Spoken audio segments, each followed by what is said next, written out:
The cell was cold. The walls were silver and smooth. There was no bed, no chair, only hard floor. Eli Grant sat against the corner, his hands tied in metal cuffs. His military suit was torn, his face bruised. He had been captured 2 days ago. During a failed mission, now, he was deep inside the palace of the Zetherian queen. And he had no idea why she kept him alive. 2 guards walked in, tall and silent. Their armor was black and sharp like insect shells. They pulled Eli to his feet and dragged him down a long, glowing hall. Strange alien symbols moved along the walls. The light was blue and alive. They entered a grand chamber. At the center, on a throne of crystal, sat Queen Zeroth. Her skin was pale violet, her eyes like stars. She wore a crown that floated above her head. She looked young, but something in her gaze felt ancient. Eli was pushed to his knees before her. He looked up. His jaw tight, Zeroth laughed softly. "A human soldier," she said. Her voice smooth and cold, small, weak, emotional, yet brave enough to fight us. Eli said nothing. He stared at her with quiet hate. Zeroth circled him slowly. "You came to spy, to fight, to destroy," she said. "But what do you fight for? Love? Family?" These human things. She stopped in front of him. Her long fingers touched his chin. Lifting it. "Tell me, Eli Grant, do you believe love makes you strong?" He answered with calm fire in his voice. "Yes." She laughed again. Louder this time. "Oh, how sweet," she mocked. "Our kind do not waste time on such weak ideas." Eli smiled slightly. "Then maybe that's why you'll lose." Zeroth's smile faded for a second. The chamber became silent. She leaned closer, her voice lower. "You humans are strange creatures," she whispered. "You bleed, you cry. Yet you keep fighting." Eli's voice was steady. "Because we care," he said. "Because we protect what we love." The queen turned and walked back to her throne. She sat down with a strange look in her eyes. "I brought you here for answers," she said, "but maybe I brought you here for something more." She waved her hand. The guard stepped back and left the room. Eli was now alone with the queen. "Your people say mating is sacred," she said. "Emotion, connection, touch." She tilted her head, studying him. "We select partners by genetics. No emotion, just strength." Eli shrugged. "Then you've never really lived." She stood and walked toward him again. "I will test this human idea," she said. "Let's see what happens when logic meets emotion." Eli frowned, unsure of what she meant. She leaned in close, so close he could feel her breath. "You will not be harmed," she said softly. "Not yet." He looked into her eyes. They were deep, glowing, full of strange thoughts. Then she said something that made his blood freeze. "You will teach me," she said, "about love." Eli tried to step back, but his cuffs held him still. Zeroth stepped away and touched a glowing panel. His cuffs clicked open. "You are free to move," she said. "But not to leave." He rubbed his wrists. "What is this?" he asked. "A game." Zeroth smiled again, but this time it was not cold. "This is curiosity," she said. "This is the first time I have wanted to understand." The lights in the chamber dimmed. A soft hum filled the air. Eli stood, unsure of what to do. "Your mission is over," she said. "Your new mission begins now." He looked around, confused. "What mission?" Zeroth whispered. "Make me feel." Eli's heart pounded. Was this a trap? Was she serious? She turned her back to him and walked toward a door. Before leaving, she looked over her shoulder and said one last thing. "You amuse me, human," she said. "Let's test your passion." The door closed behind her. Eli was alone, free, but trapped in something stranger than war. And for the first time since his capture, he was afraid not for his life, but for what came next. Eli woke to a strange sound. Not an alarm, not chains. It was music, soft and slow. Alien notes that moved through the air like smoke. He was still inside the Queen's chamber. But now a soft bed had been placed there. His wounds were healed. His hands were free. It felt like a dream, or maybe a trap. The door opened. Queen Zareth entered, wearing a long, glowing robe. Her silver crown hovered above her head as before. But today, she did not wear armor. Today, she looked peaceful. You slept well, she said without asking. Eli stood, keeping distance. I slept with one eye open, he replied. She tilted her head slightly. A human joke. A human truth, he answered. Zareth walked slowly around the room. She touched a glass panel and a small table rose from the floor. 2 cups appeared, filled with blue liquid. A tea pointed to one. Drink, it is safe. Eli didn't move. I don't drink with my captors, she smiled. Then drink with your student. Eli narrowed his eyes. Student. Zareth sat down and looked at him. Yes, she said. You will teach me about human love. Eli laughed once, short and dry. You want love lessons? Zareth did not laugh. Yes, she said. Serious, I have studied your history. Your wars, your science. But I don't understand why your kind keeps fighting for each other. She looked out the glass wall. Beyond it was the dark sky filled with stars. We Zetharians conquer, control, survive, but we do not. Connect. Eli sat down across from her. He looked at the blue drink, then took a small sip. It was sweet, like fruit and smoke. You mock us, he said. You say love is weakness. Zareth nodded. I used to think so, she said. But when I mocked you, something inside me shifted. You looked at me like no one else has, with defiance, not fear. I want to understand why. Eli was silent for a while. Then he spoke, slow and clear. Love isn't about rules or science. It's about choice. Even when it hurts, we choose to care. Even when we lose everything. Zareth listened without blinking. Have you lost someone? Eli's jaw tightened. Yes, he said. Her name was Sarah. He looked down at the drink. She died in a bombing. A long time ago, she was a medic, saving others. I was supposed to protect her. The room was quiet. Even the soft music had stopped. Zareth's voice softened. And yet, you still believe in love. That is why I must learn. She stood and walked closer. You are not my prisoner now. She said, you are my guest. You will live here. Speak freely. Teach me. Eli stood up slowly. This is not a classroom, he said. And I'm not a teacher. Zareth reached out her hand, then speak to me as one soul to another. Eli looked at her hand, but did not take it. I'll talk, he said, but I won't play games. She nodded. No games. She promised only truth. For days they met and talked. Zareth asked endless questions. What is a hug? Why do humans cry at weddings? Why do people stay loyal to one person their whole life? Eli explained. He showed her old pictures on a device he kept hidden. Images of children, couples dancing, parents holding hands. Zareth watched them with silent wonder. Sometimes her eyes turned wet, but she did not understand why. One evening, as they stood near the star-glass wall, she said, when I hear your voice, my body feels warm, my thoughts become cloudy. Is this what love feels like? Eli looked at her, unsure how to answer. You're changing, he said. But I don't know what you feel yet. Zareth placed her hand on her chest. I feel something new each day, she said. Fear, joy, pain, and something else. Softer, she looked up at him. I dreamed of you last night.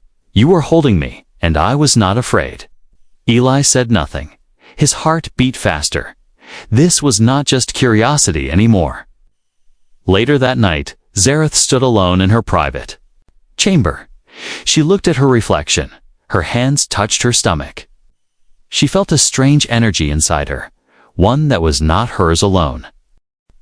Queen Zareth stood before a mirror of silver light. She touched her stomach again. Slowly, her hand trembled. She had not told Eli, not yet, but something had changed inside her body, something living. She had run 100 tests in secret. The results were always the same. There was life growing inside her. And the child was not fully Zetherian. It carried human DNA. It carried his. Zareth was a queen, powerful and feared. But now, for the first time, she was uncertain. She had studied human love, but she had not expected this. A child, half human, half royal, something that had never happened in the galaxy. She called her scientists in the deep labs. 3 of them came, wearing dark robes and blinking mechanical eyes. They scanned her body again. They looked at each other. And then at the queen. It is true, one of them said. The embryo is stable, but unnatural. Zareth raised her chin. It is mine, she said, and it will be protected. The second scientist stepped forward. With respect, Your Majesty, the council must be informed. This could be dangerous. The council will not decide this, she said coldly. This is my body, my child, and I will choose, but it is a hybrid. The third scientist whispered. Something like this has never lived before. It could be a threat to our species. Zareth turned to them, her eyes glowing with anger. Or it could be the future, she said. The scientists lowered their heads and left without another word. Later that day, Eli was in the garden chamber. The queen had allowed him freedom. Within the palace walls, he walked among glowing trees, blue flowers and silver streams. The air smelled like honey and fire. He felt calm for the first time in weeks. Zareth appeared silently. As she always did, he turned and smiled. You're late, he joked. She smiled back, but her eyes were serious. I need to tell you something, she said. Eli looked into her eyes. He felt something shift inside him. She was different today, softer and distant at the same time. What is it? He asked. Zareth stepped closer and took his hand. I carry life, she said quietly. Our life. Eli froze. He couldn't speak. His mind raced. Was she lying? Was this part of some twisted alien experiment? But when he looked at her again, he saw no tricks, no lies, just truth. How was that possible? He asked. Our DNA isn't even. It is possible, she said. Our bodies connected, and now something new grows inside me. Eli pulled his hand away. I didn't ask for this. I didn't agree to create Zareth. Stepped back, her face darkening. Nor did I, she said. But it happened. Eli turned away, his hands shaking. He thought of Earth. He thought of Sarah. He thought of war and pain, and now.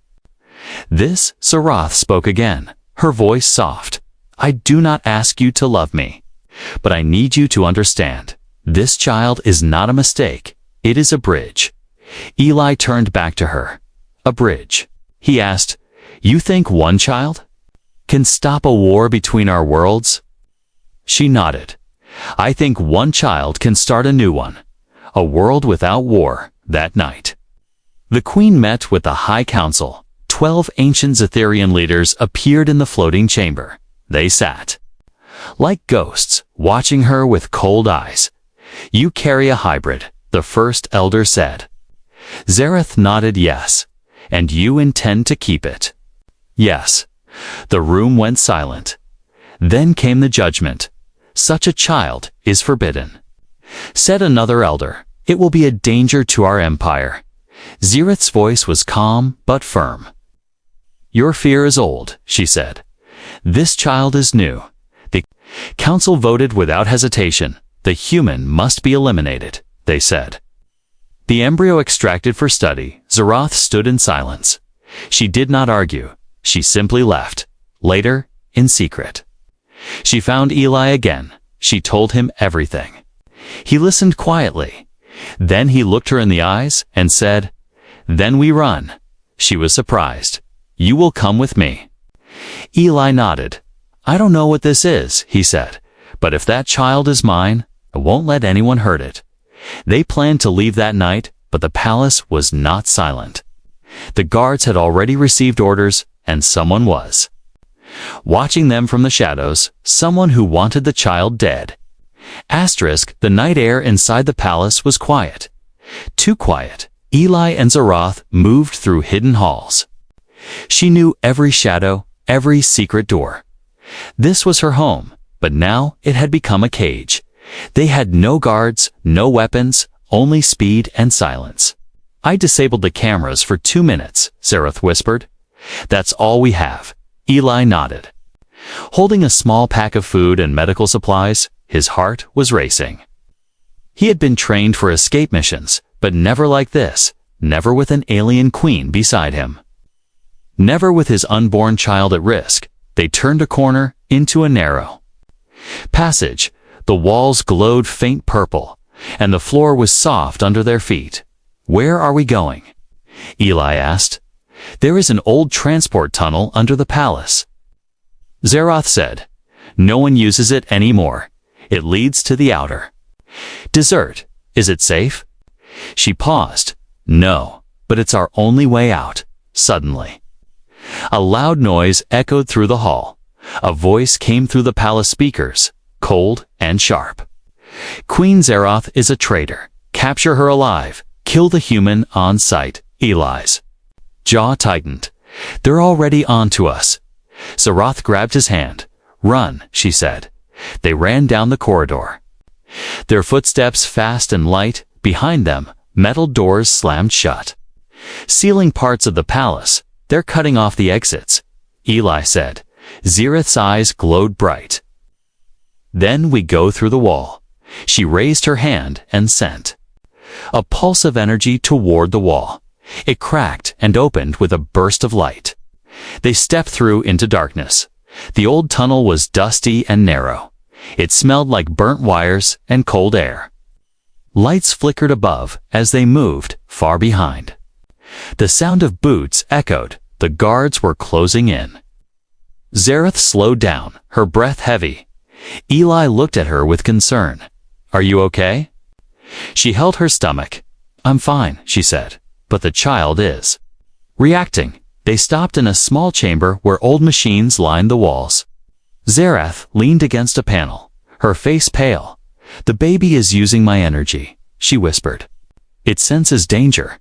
Eli knelt beside her. "Rest here for 1 minute. I'll seal the door." He ran to the entry and used broken pipes to block it. It wouldn't hold for long, but it would give them time. Zerath looked at him. "You could leave." She said softly, "They want me, not you." Eli shook his head. "No." He said, "I'm not leaving you. Not now, not ever." Zerath touched his arm. Her hand was warm. "Why?" she asked. "You barely know me." Eli looked into her eyes. "Because I believe in what we created," he said. "Because I believe in you." The moment was short. The sound of crashing metals snapped them back. The guards were breaking through. "The door, time's up," Eli said. Zerath stood, her body weak, but her eyes fierce. "There's another way out," she said. She pressed a hidden button on the wall. A secret hatch opened beneath their feet. "Jump," she said. Now they leaped into darkness, sliding down a cold metal shaft. They landed hard in a lower tunnel, filled with strange roots and steam. Eli helped Zerath up. "Still with me?" She nodded. "Always." They moved forward, the tunnel shaking around them. Above, alarms screamed. Then a voice echoed through the speakers again. "Unit Alpha, move to Tunnel 6. Destroy everything inside." Eli and Zerath reached the tunnel exit. A large metal gate stood before them, sealed shut. Eli slammed his fist against the controls. Come on," the panel sparked. Zerath stepped forward, placing her palm on it. A beam scanned her hand, and the gate, slowly, Opened, a blast of hot desert wind hit their faces. Freedom was close. They ran out into the open night. The desert sky was black, stars watching above. A transport ship sat half buried in sand. Old, rusty, but still working. "We'll take this," Zareth said. Eli jumped inside and powered the engines.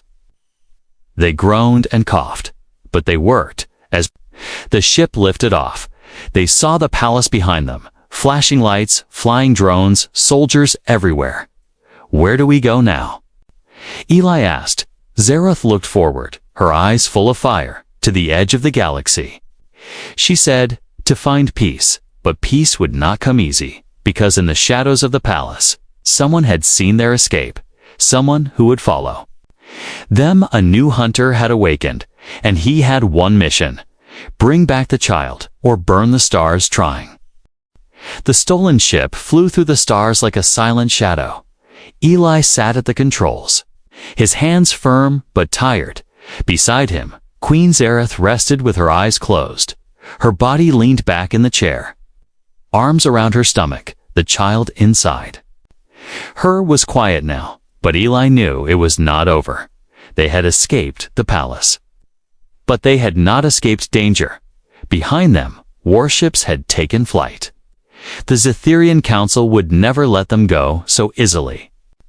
"We need a place to hide," Eli said aloud. Zareth opened her eyes slowly. "There is an old Earth base on Moon Station Thatanine," she whispered. "It was abandoned during the last peace talks. No one would think to look there." Eli nodded. "Then that's where we're going." Far away, inside the Royal War Chamber, a new figure stood before the High Council. His name was Commander Veyros, the Queen's former protector. Tall, brutal, with a face made of scars. He had trained since birth to serve the throne. Now, he had a new mission. The Queen is infected with human weakness. The First Elder said she must be recovered. The hybrid child extracted. Veyros stepped forward, and the human destroyed, the Elder said, without emotion. "The child may carry power unknown to us. Bring it to us." Alive, Veyros bowed. "It will be done."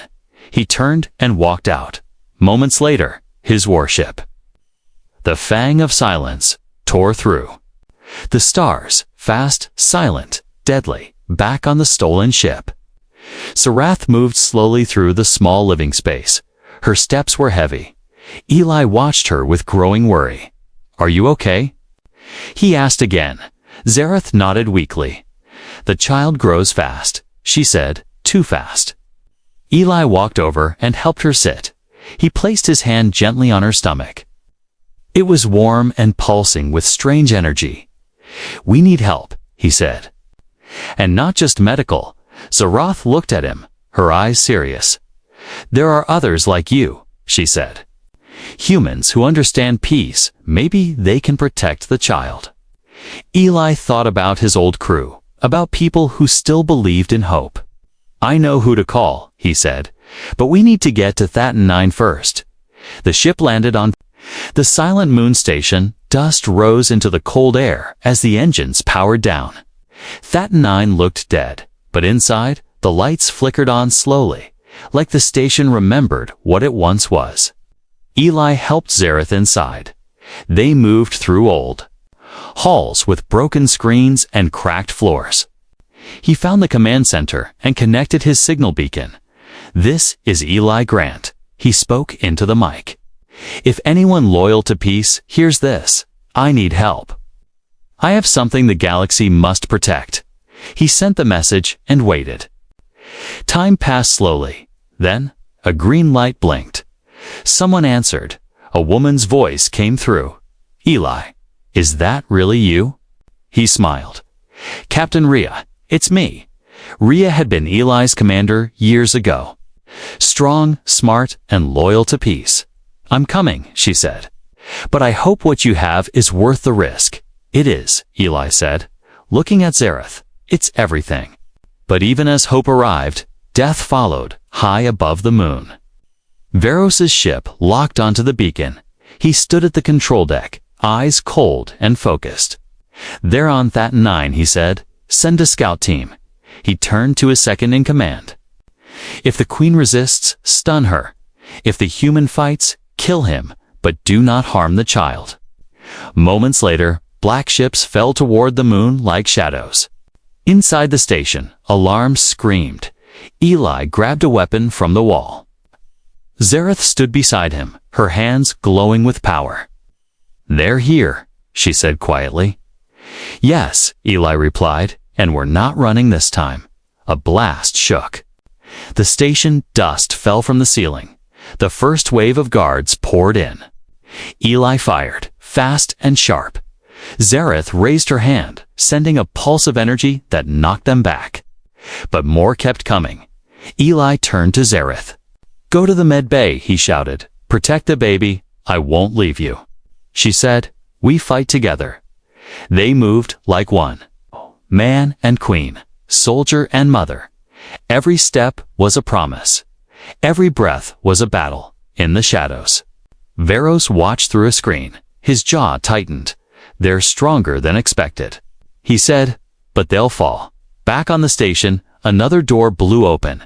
Eli aimed, ready to shoot. But it wasn't an enemy. It was Captain Rhea. And behind her, a team of rebels need backup. She asked with a grin. Eli smiled.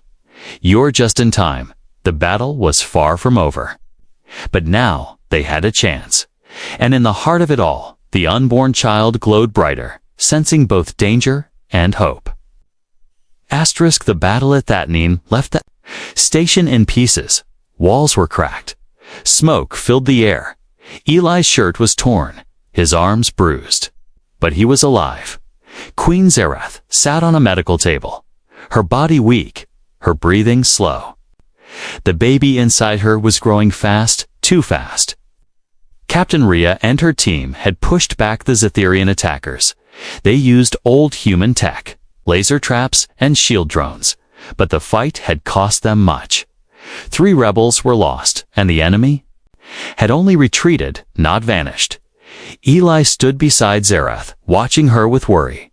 "She needs rest," said Dr. Mila, a medic from Rhea's team.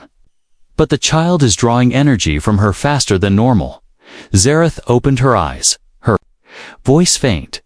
"It's not just feeding on me," she whispered. "It's learning." Rhea stepped forward, confused. "What do you mean?" Zareth looked at Eli. "It sees your memories," she said.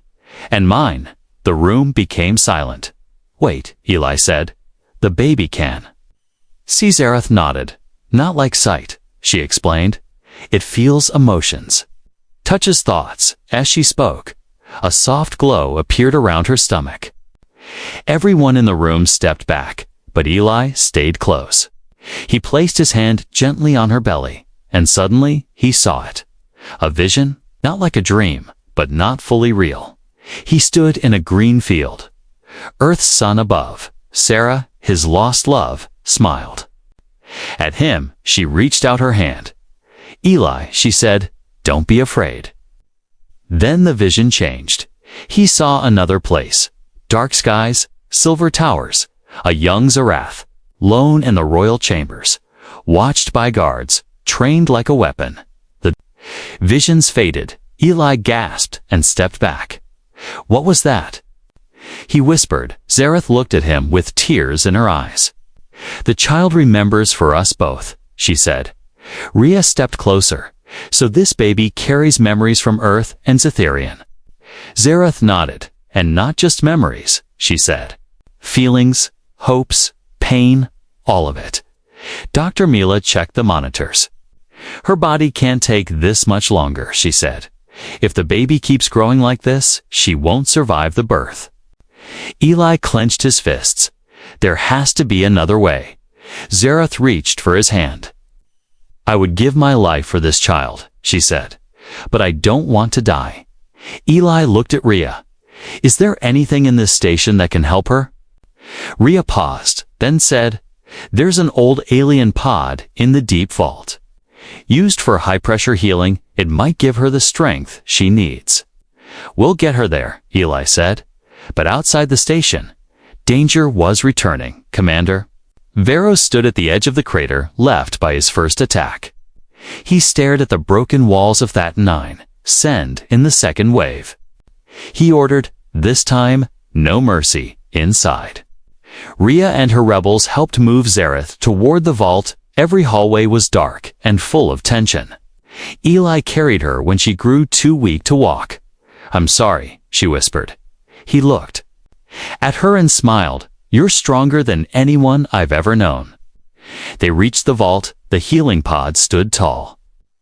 Made of old alien tech and human upgrades, Dr. Mila activated it, and the glass door opened. Place her inside, she said. Eli lifted Zareth gently, laying her in the pod. Her breathing slowed. Lights pulsed around her, scanning and healing. Suddenly, the walls shook. Explosions outside the vault echoed through the station. Veros is here, Rhea said. We're out of time. Eli grabbed a plasma rifle. I'll hold them, he said. You stay with her. Rhea raised her weapon too. You're not doing this alone. The rebels took position in the halls. Eli stood at the front, heart pounding. He wasn't just fighting for survival now. He was fighting for the future. Zareth floated inside the pod. Her eyes closed. Inside her mind, the child showed her visions of a peaceful earth, of Zetherian gardens, of a world where no one had to fight again. She smiled in her sleep. I see it too, she whispered. I see the world we could build, back in the corridor. Eli fired as enemy guards stormed in. He moved with speed and purpose. No longer just a soldier, he was a father. Rhea covered him from behind. The rebels fought hard, protecting the vault, but the enemy kept coming. Suddenly, a powerful energy wave burst from the healing pod. Everyone froze. The glass cracked and the pod opened. Zareth stepped out, glowing with light. Her body floated above the floor, the child still inside her. But now, she was stronger than ever. The Zetherian guards hesitated. Veros appeared behind them. His eyes narrowed. What is this? He growled. Eli looked at Zareth in awe. She wasn't just a queen now, she was something more. The light around Zareth was bright and alive. Her eyes glowed white, her body floating gently above the ground. The child inside her was no longer silent. It spoke to Hernod with words, but with thoughts, clear, powerful, peaceful. The enemies in the hallway froze in place. Even Commander Veros stepped back. He had seen many weapons in war, but he had never seen anything like this. Eli lowered his weapon slowly. He stared at Zareth with awe. She was no longer weak, no longer afraid. She was something new, a queen reborn, carrying life that changed everything. Zareth looked at the soldiers. Her voice echoed through the halls. Stop fighting, she said. You do not need to fear this child. But Veros did not listen. He raised his weapon and shouted, You have betrayed the Zetherian way. You let a human infect your blood. He fired. The blast raced toward her, but it never reached. A barrier of light burst out from Zareth's body. It stopped the energy in midair. Then it vanished. Veros fell to his knees, shocked. The child had protected her. Zeroth stepped forward. The war ends now, she said. Because this child, our child, is not a threat.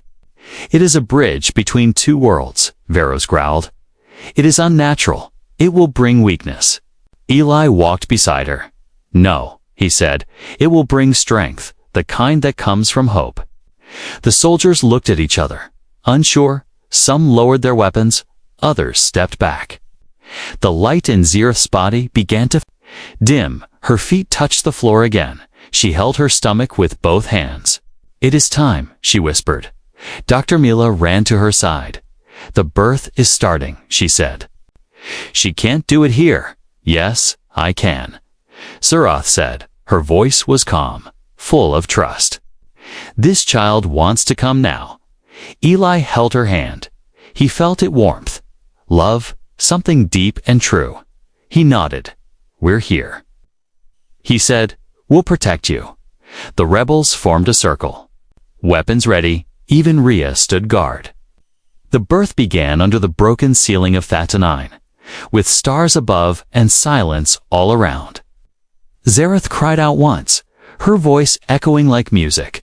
Then the chamber filled with light, soft, warm, golden light. When it faded, she held a small child in her arms. The baby's skin shimmered between human and alien tones. Its eyes were bright silver, wide and calm.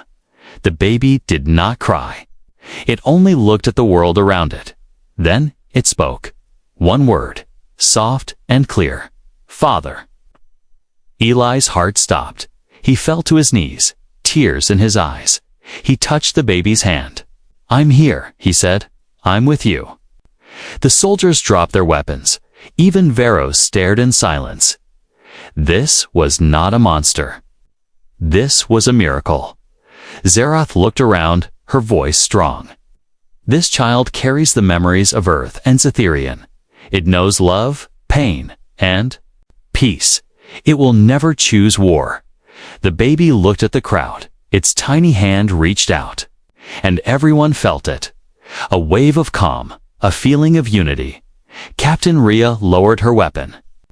"I've seen enough war," she said. "I choose peace." Others followed, one by one. A new voice rose among them. A promise. No more fighting, no more fear.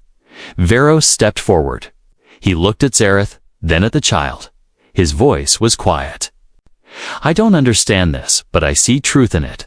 He dropped his sword. "The council will not accept this," he said. "But maybe. They don't need to." Eli stood beside Zareth and raised his hand. "We will make our own way," he said. "A new path." The station lights returned to full power.